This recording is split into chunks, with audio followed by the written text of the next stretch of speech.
Hola, ¿cómo están? Quería completar algunos pensamientos sobre todo lo que he estado relatando, las distintas etapas, tanto en la parte militante como en la parte científica y el trabajo social. Siempre, yo creo que lo dije varias veces, pero me da la sensación de que debo repetirlo más, y es que cada una de las cosas que se pudo hacer y que se intentaron siempre fue con otros, solidariamente con otros, trabajando en conjunto. Y es la forma de hacer las cosas. Y a mí me pasó que hacer y que se intentaron siempre fue con otros, solidariamente con otros, trabajando en conjunto. Y es la forma de hacer las cosas. Y a mí me pasó que, bueno, por la época de la militancia, muy a pesar nuestro, pero digamos por la represión y todos los compañeros que se fueron perdiendo, que la lista es larga, pero bueno, también referido a este tema, por ejemplo, si uno relee los dos volúmenes del libro que escribió Baghetti, Roberto Baghetti, sobre historias de militantes del peronismo revolucionario, y sigue desde los años 50, ¿no? Y sigue, digamos, cuál fue la evolución de vida de aquellos que zafaron de la época y qué sé yo. Y nos encontramos con que un montón de esa gente que le puso el cuerpo a a la militancia de la época, que inclusive llegó a ocupar cargos y cosas. Muchos de ellos se murieron jóvenes, ¿no? Se hicieron la vida más corta, ¿no? Entre los 50 y los 60, y generalmente con enfermedades asociadas al infarto, digamos, a las problemas circulatorios, o una gran incidencia de cáncer, ¿no? Cáncer, ese crecimiento descontrolado y anárquico de las células que, qué sé yo, probablemente reaccionen en contra de desequilibrios que se producen entre el ser humano y el medio ambiente, ¿no? La Organización Mundial de la Salud tenía una vieja definición que decía que el estado de salud no es la ausencia de enfermedad solamente, sino el equilibrio del ser humano con el medio ambiente que lo rodea, ¿no? Y los que están luchando por un mundo mejor están en conflicto con ese medio ambiente, ¿no? Y eso muchas veces afecta a la salud y generalmente hace las vidas más cortas. Bueno, a todos los compañeros, a los que no nombré, a mi amiga de infancia, Irene con su compañero Carlos, con su mamá Aurora Zuco, madre de la plaza, que fue como una segunda madre, con su hijo Charlie, que está hoy dirigiendo hijos, este, bueno, con la compañera Leticia, con el compañero Oscar de Billingur, que había tenido polio de chico y fue un luchador toda la vida, qué sé yo, toda esa gente que fue quedando en el camino, el pelado Víctor, que lo he ya mencionado, pero también quería decir algunas cosas sobre los desarrollos científicos, porque todo también fue cuando yo contaba que empezamos a armar la parte docente y todas cosas, siempre había involucrado otros. Y yo quizá porque empecé muy joven o no sé, por esas circunstancias de la vida, fui perdiendo uno a uno a toda esa gente y todos se fueron antes de tiempo, ¿no? Cuando armamos en la Sociedad Argentina de Cardiología, poder empezar a hacer la docencia generalizada y armamos las sociedades científicas para empezar a hacer los congresos. Yo trabajaba con el turco José, que se murió a los 50 de un cáncer. Él trabajaba y era amigo personal de René Favaloro, de La Plata, lo había traído René, ¿viste? Bueno, nada, el gordo, un tipazo, con él anduvimos por el mundo, a los 50, bueno, se le acabó todo, ¿no? Este, el doctor Félix hicimos todo, ya conté anécdotas de él, pero bueno, en la Sociedad de Cardiología también, en la UBA, en viajes internacionales, anduvimos por todo el mundo, siempre, siempre diseñando cosas, trabajando juntos. Y él también agarró enfermedad coronaria, se murió de un infarto, creo que a los 60 también se fue muy rápido se va esa gente. Eh, Después, en la universidad, en la UBA también, ahí todo eso lo hicimos junto con el profesor de la UBA que estaba ahí de hace muchos años, Roberto. Y bueno, con él pudimos empezar y trabajar todos los primeros años juntos en la UBA y le agarró un cuadro de bronquiectasias severas. Estuvo internado en el clínicas mucho tiempo, finalmente terminó muriéndose también a los 60 y pico, me dejó solo en la UBA, ya no estaba Félix, ya no estaba Roberto, tuve que seguir trabajando solo y esas pérdidas se sienten, no solo esas pérdidas se sienten, no solo desde el punto de vista afectivo, sino desde el punto de vista de trabajo colectivo, de trabajo asociado, ¿no? Después cuando trabajamos en el Consejo Latinoamericano, fuimos perdiendo en edades tempranas a la mayoría del grupo genial de delegados, que yo creo que tenía que ver con la época, ¿no? Que había en cada uno de esos países, que después no se volvió a repetir en épocas distintas, ¿no? Nuestra gran fundadora, María Elena, de Brasil, de Maceió, de Río de Janeiro, fue bueno, la fundadora del consejo, que escribía conmigo y hacíamos juntos la revista latinoamericana, genial, reconocida internacionalmente, miembro del Old Board. El noveno congreso, en la asamblea que se hizo en Brasil, ella había estado ya muy enferma porque había tenido una afección respiratoria grave, había estado intubada y luego le habían hecho una traqueostomía, por lo cual había estado mucho tiempo internada en terapia intensiva. Luego salió, se mejoró de eso y justo vino el noveno congreso, que era donde teníamos que discutir, donde estafaron a mi compañero, a mi hermano cubano, que no lo dejaron venir, y bueno, y fue la asamblea y estaba la oposición de la gente reaccionaria y ella hablaba y tenía una traqueotomía, sí, una traqueotomía que la voz no le salía, porque quedás ahí con una dificultad con las cuerdas vocales, y entonces porque quedás ahí con una dificultad con las cuerdas vocales, y entonces hablaba muy bajito, y estos reaccionarios que se creían, qué sé yo, los dueños del mundo, decían, bueno, si no puede hablar, que se calle la boca, ¿no?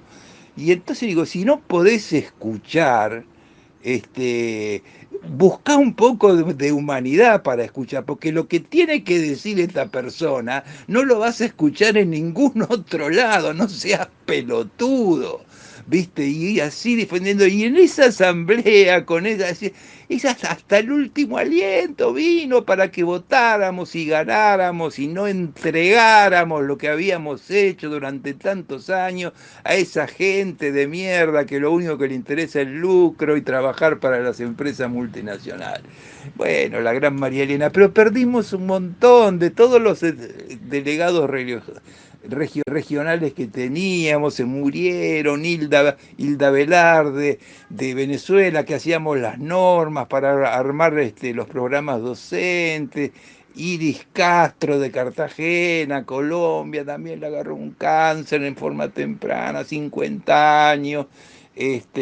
Irma Sperer de Chile, los médicos uruguayos, qué sé yo, me estoy olvidando de otro grupo de gente, pero bueno, montones, montones de gente con los cuales sin ellos tampoco hubiéramos podido avanzar para hacer esos congresos y todo ese tipo de cosas. Y yo, en el último congreso latinoamericano que estaba en Campinas, estábamos tomando un examen de acreditación y estaba el director del congreso, un brasileño más joven que me conocía de años, había participado, aunque no había sido directivo hasta ese momento, y me dice, me agarra del hombro y me dice la palabra, Juan, ¿vos te diste cuenta que sos un sobreviviente? Y que es difícil pensarse así, ¿no? Un sobreviviente. Todos los compañeros queridos, los viejos de la militancia, los de la parte científica, los de las creaciones, todos esos ya no estaban más. Cómo duelen esas pérdidas. También los productores locales con los cuales desarrollamos diseños, el gran Kenny, que era médico, había trabajado también en la Favaloro, su esposa, bueno, ya pico de años, quedó la mujer, Marta, que había sido alumna mía, una técnica muy buena, qué sé yo, y también buena empresaria, siguió haciendo las cosas, bueno, y también un accidente insólito, se cayó de una escalera que estaba pintando el techo y se hizo un hematoma y se murió también a los 50 y pico. Y digo, ¿hasta cuándo llegaremos? Porque cuánta gente querida y con la que hicimos infinidad de cosas, que estuvimos no solo compartiendo la vida, sino compartiendo los logros que se iban haciendo en cada una de las cosas. Las cosas en la vida no se hace solo, uno puede tener buenas intenciones, pero tiene que lograr asociarse con gente que comparta los objetivos y todo eso. Y cuando todo eso te va quedando en el camino, se siente también quedando en el camino, se siente también un vacío fuerte, ¿no? Uno, uno en la vida tiene que hacer planes, ¿no? Pero en ciertos momentos hay que hacer planes para hoy, ¿eh? Para hoy y para mañana a la mañana, ¿eh? Porque esos planes es más seguro que los podamos cumplir. Y bueno, por supuesto, ¿qué homenaje podemos hacerle a toda esta gente? Bueno, a los compañeros seguir reivindicándolos y seguir siendo coherentes y seguir la militancia que empezamos de chico. Eso no cabe ninguna duda. Y a los demás profesionales y gente con la cual hicimos desarrollos en las otras áreas científicas, docentes y todo eso, enseñando, reivindicando y todo eso, enseñando, reivindicándolos con las docencias. Por eso odiamos tanto estos tiempos de pandemia que nos limitan tanto para esas cosas. Pero también con la pandemia perdimos a varios de los que quedaban, de los que trabajábamos en la sociedad de cardiología también, que hubieran sido también, porque eran más jóvenes, hubieran sido también un recambio, un seguimiento. Y bueno, fallecieron Jorge, que era de la Favaloro también, el Gordo Macías, que estaba en todos lados, que ayudó mucho con la docencia. Ahora mismo tengo internada una doctora en el italiano, pobre, que trabajó 30 años conmigo, anestesista, bueno, está sufriendo mal, neumonía bilateral, no quiere que le intuben, está está en un estado, reivindico toda esa gente, después nos pasó a todos, ¿no? Por los que hacíamos distintas especialidades y todos nos contaban lo mismo, ¿no? Que después llegó y se recibió después con los años y tocó una generación en el medio que no tenía las mismas. A ver, si uno cuando se ponía a hacer una especialidad, le gustaba la más compleja, la que era más difícil, porque ahí pensaba que se podía desarrollar mucho más. ¿Qué le importaba si eso le iba a llevar mucho tiempo de su vida o que nada, o si iba a ganar dinero con eso? No, le importaba porque era más difícil y le encantaba incorporar los conocimientos. Bueno, esas generaciones después que siguieron y todos los especialistas de cualquier especialidad, de cardiología, de cirugía, de anestesia, de lo que sea, de cirugía, de anestesia, de lo que sea, nos cuenta.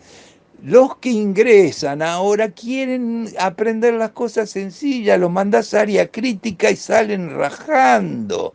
No quieren complicarse la vida. Hasta los anestesistas van a hacer, sí, pero quieren hacer 5 anestesias cortitas, no una que le dure todo el día.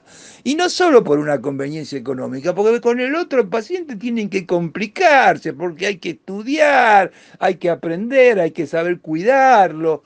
Bueno, se quiere la más fácil, ¿no? Eso es un cambio de época. Yo tengo siempre optimismo y esperanza que las generaciones nuevas que vuelven a salir después aparecidas después del 2000 y cuando se profesionalicen y todo vuelvan a retomar ese estudio, esa investigación, este, eh, por la parte de investigación. Debo recordar que yo conté que habíamos trabajado con perfusión de órgano aislado en animales, que es una cosa tan difícil. Bueno, eso lo hice con el colega Pablo. El colega Pablo fue jefe de docencia e investigación del Hospital Italiano, miembro del CONICET, trabajó en infinidad de cosas, especialista en páncreas, viajamos a distintos países para conseguir tecnología, trabajamos en la parte experimental como locos, y le agarró nada, un tipo re simpático, una formación tenía académica impresionante. A los 50 y pico de años le agarró un sarcoma que le tomó toda la parte del hueso y un día ya estaba ya enfermo. Tenía todo el hueso tomado, caminando que salía de ahí de docencia donde él estaba con el guardapolvo y todo, ya bien enfermo, y se iba hasta el café donde iba yo ahí a comer un sándwich, qué sé yo, y no podía ni caminar. Yo le daba la mano ahí para ayudarlo. Y le digo, Pablo, ¿por qué no te quedas en tu casa? No, no, no, no, mira, tengo un dolor que es tan insoportable por más medicación que tome, que la única forma que yo puedo no volverme loco, no volverme loco y liquidarme, es venir a mi lugar de trabajo y sentarme a pensar. Yo lo que me hice traer es un sofá.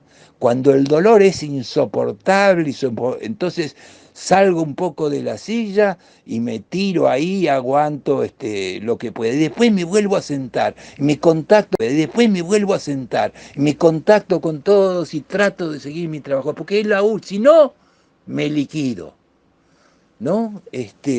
Luchando contra el cáncer, contra la adversidad, qué sé yo. Después, anécdotas, el doctor Enrique, que fue en una época, bueno, el doctor Enrique fue en el italiano el que me impulsó fue militante radical universitario,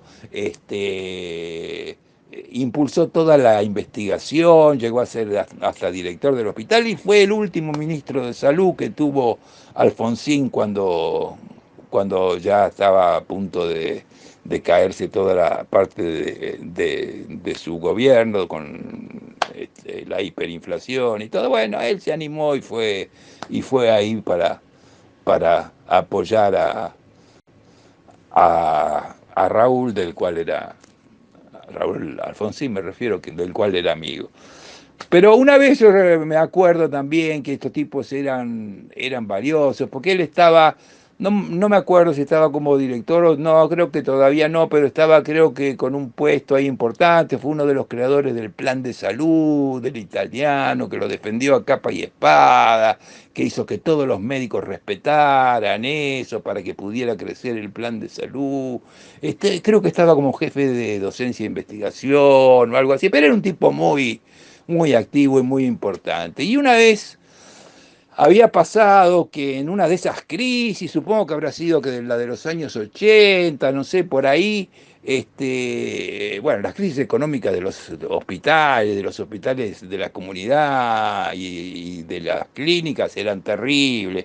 Y había salido en Italia una cosa que bueno, después se vio lo que era con el asunto de lo que fue el operativo Manipulite, que todos se deben acordar.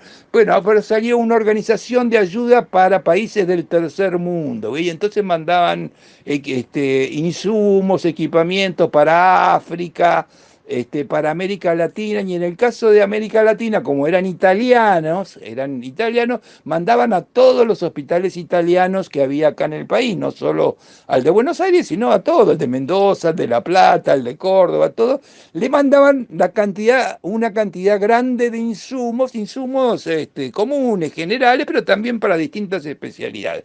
Lo que hacía que esas instituciones pudieran sobrevivir las distintas crisis, ¿no? Y les hacía ahorrar dinero en compra de insumos.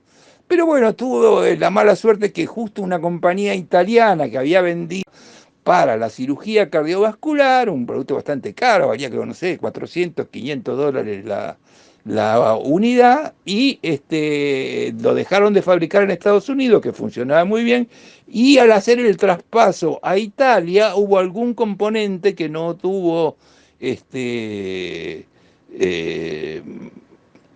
el mejor resultado o algo que falló en una cosa tan delicada y resulta que nos toca a nosotros, como venía a través de esa organización de ayuda para países del tercer mundo, no sé, 500 o una cantidad, un número impresionante que representaba un dinero impresionante, gratis por esa organización de ayuda, que, como vamos a ver ahora, estaba conectada con la mafia. ¿Eh? Y eso se conoció después. Y eso se conoció después. Pero resulta que yo cuando la voy a usar y uso los dos o tres primeros casos, empiezo a notar algo raro. Primero no era que no se comportaban bien algunas partes de los elementos que tenían adentro, y hasta que en un caso se me complica en el medio de la cirugía que estaba haciendo el doctor José, y bueno, me pone en riesgo la vida del paciente. No tengo que cambiarlo en el medio, bueno, una cuestión seria. Zafó el paciente, pero para mí fue un hecho grave y ya había tenido indicios, por lo tanto yo me negué a seguir utilizando eso. Se armó un quilombo en el hospital porque tenían que salir a comprar cosas que no tenían calculadas. Bueno, cuando pasó todo eso, me llama este doctor Enrique y me dice, sí, me enteré lo que te pasó. Me dice, ahora vos te das cuenta, vos sabés con quién te vas a enfrentar, te das cuenta quiénes están del otro lado. Y sí, era la mafia, la drangueta, los Macri y toda la historia que había ahí atrás de todo eso. Y sí, en ese momento estaban con la Fiat, bueno, y tenían ahí muchas influencias, ¿no? Ya siempre fueron vividores, vividores. estos tipos. Bueno, ¿no? Y yo le dije que sí, y entonces él que me dijo, bueno, si es así y médicamente tenemos razón, entonces yo te voy a apoyar todo lo que haya que apoyarte. Acordate que te van a atacar por todos lados. Y tal cual, fue así, nos mantuvimos, el hospital tuvo que salir a invertir, me putearon en todos los idiomas. Acá empezaron a hacer una campaña de desprestigio y de amenazas contra mí que fue tremendo, me acusaban de las cosas más ridículas, obviamente, pasaban por todos lados las versiones más ridículas, que el montonero había hecho esto, había hecho el otro, que la mujer era la dueña de la empresa rival, todo lo divulgaban por todos los lugares. A ver, fake news al palo por parte de toda esa organización. Cuando sale el juez de la Mani Pulite en Italia, descubre y mete en cana a todos esos tipos, cierra esa organización de ayuda para países del tercer mundo, era un curro gigante en el cual la mafia lavaba dinero, se apoderaban de cantidad de cosas, bueno, un negocio infernal que fue finalmente Nipulite en Italia que se pudo desarticular. Ya para eso habíamos sufrido bastante acá. Siempre hubo cosas así, y también con los profesionales y con las obras sociales, todos esos sufrimientos que se agregaban. Me acuerdo el caso de la madre del portero del edificio donde yo vivía, el muchacho soltero, gay, tenía nada más que a la mamá, era grande la madre, tenían que cambiarle una válvula, bueno, tenía el PAMI, en ese momento, de casualidad, el PAMI se estaba atendiendo en el italiano, lo conecto, hace el prequirúrgico, ve al cirujano, están por dar la fecha de quirúrgica, bueno, el PAMI llevaba creo que un año sin pagar las deudas en el hospital. Bueno, el hospital no podía mantenerlo más, sale la resolución, no se puede hacer ningún paciente más de PAMI. Y me quedó colgado en el medio. ¿Y a dónde lo manda? Un paciente más de PAMI. Y me quedó colgado en el medio. ¿Y a dónde lo manda? A una clínica pequeña que yo sabía, de ahí cerca del hospital, que yo sabía que era delictiva. ¿Y qué hacer con el portero? ¿Qué sé yo? Bueno, me ofrezco yo, como yo los conocía también, pero eran nada, piratones era. Me ofrezco para ir a presenciar la cirugía, porque por lo menos presenciar, llevar cosas, mejorarle la calidad de las cosas que van a usar, meterles presión a ellos para que hagan las cosas bien y todo eso era lo único que yo podía hacer para ayudar, porque yo al PAMI no lo podía cambiar. Y me ofrezco, hablo con ellos, que los conocía de las sociedades científicas y todo, y me dicen que no, que se sentirían incómodos, ellos están trabajando. Y no puedo ir a la cirugía de la mamá del portero mío del edificio. Y tenía cirugía, estaba muy angustiado el portero, pobre. Él también tenía miedo que le hicieran el lío ahí a la madre. Y empieza la cirugía a las 8 de la mañana. Una cirugía, bueno, que puede durar 3 horas, no sé, una cosa así. Pero que bueno, si se complica puede durar todo el día, obviamente. Si a vos se te complica un paciente, lo haces durar todo el día hasta ayudarlo, y si tenés que cambiarle la válvula 3 veces, se la cambiás 3. Y si no, lo asistís o lo llevás, o hay infinidad de cosas que se pueden hacer para ayudar al paciente. Bueno, a las 11:30 de la mañana del mismo día que lo estaban operando, viene el portero llorando al hospital italiano, que había salido del quirófano y le había dicho que la mamá estaba muerta. O sea, en 2 horas y media, porque el resto se habrá sido el tiempo que tardaron para dormirlo, decretaron la muerte de esa persona. Qué vergüenza, qué crueldad, ¿no? Una persona que no tendría más de 70 años sí llegaba a los 70. Por suerte esas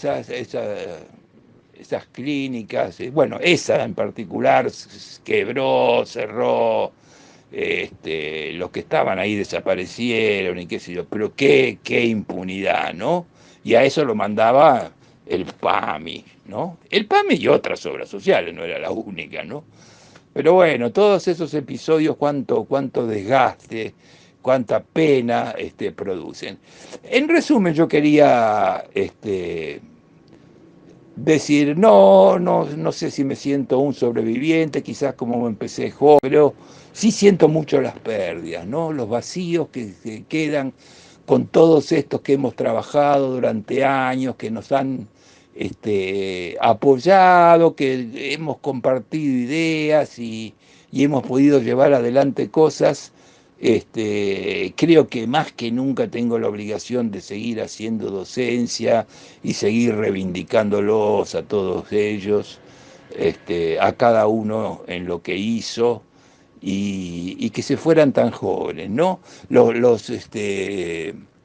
Los médicos en general tienen una expectativa de vida un poco inferior a la población general. Me refiero a todos los médicos y el personal de la salud, normalmente está 1 año y medio menos de expectativa de vida que la población en general, seguramente por más estrés. Pero si se toman los que trabajan en área intensiva, ahí son con entre 3 y 4 años menos ahí son con entre 3 y 4 años menos de expectativa de vida. Y la verdad que yo en el hospital y en otras instituciones también, gente conocida y qué sé yo, que se ha afectado. Y siempre con las mismas cosas, o la parte circulatoria o la parte un cáncer temprano, tipos que por ejemplo no fumaron en su puta vida, hacen cáncer de pulmón a los 45, 48 años y se terminan muriendo rápidamente, ¿no? ¿Por qué razón? ¿Por qué razón? Bueno, vaya a saber, pero así hemos perdido mucha gente brillante que podría haber aportado mucho. Así que bueno, extraño mucho a los que faltan, les agradezco todo lo